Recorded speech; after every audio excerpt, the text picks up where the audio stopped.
This coming Sunday is the 15th Sunday in Ordinary Time. We continue to read from the Gospel of Mark. Jesus, during his public ministry, gathers the disciples around him.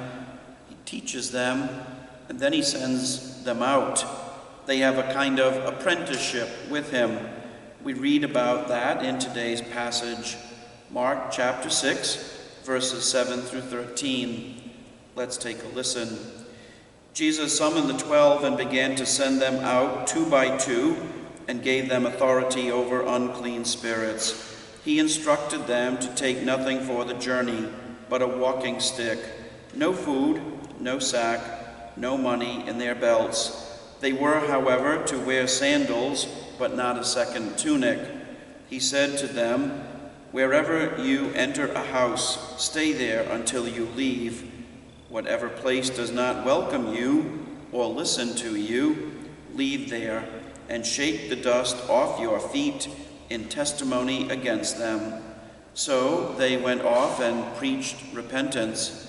The 12 drove out many demons, and they anointed with oil many who were sick and cured them. Jesus sends out his disciples 2 by 2. I wonder if they thought they were ready. Did they think they had learned enough, that they had absorbed enough?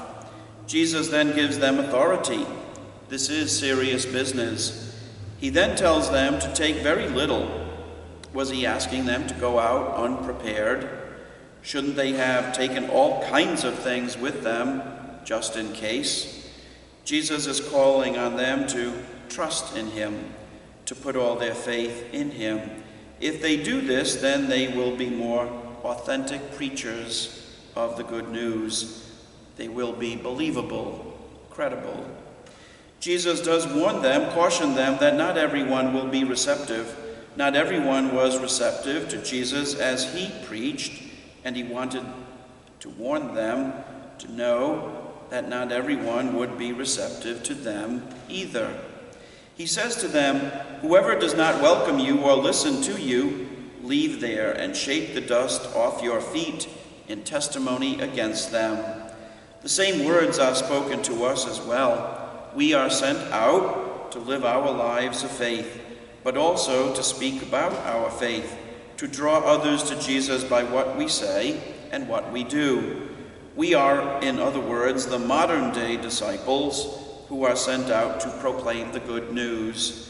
Like the early disciples, we might think we are ready or prepared or qualified. Jesus will use us.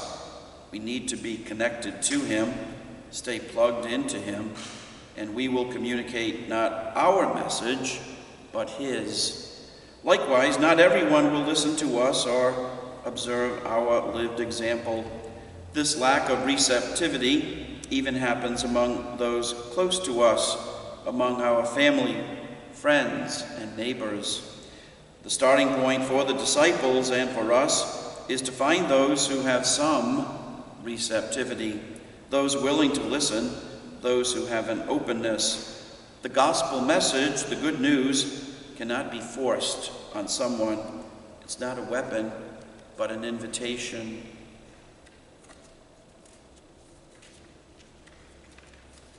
We're always about the business of inviting, as Jesus did when he called the first disciples, "Come, follow me." He calls us to follow him, and he asks us to convey that same message. Come, follow him. Let the gospel fill your week. See you in church. For now, God bless.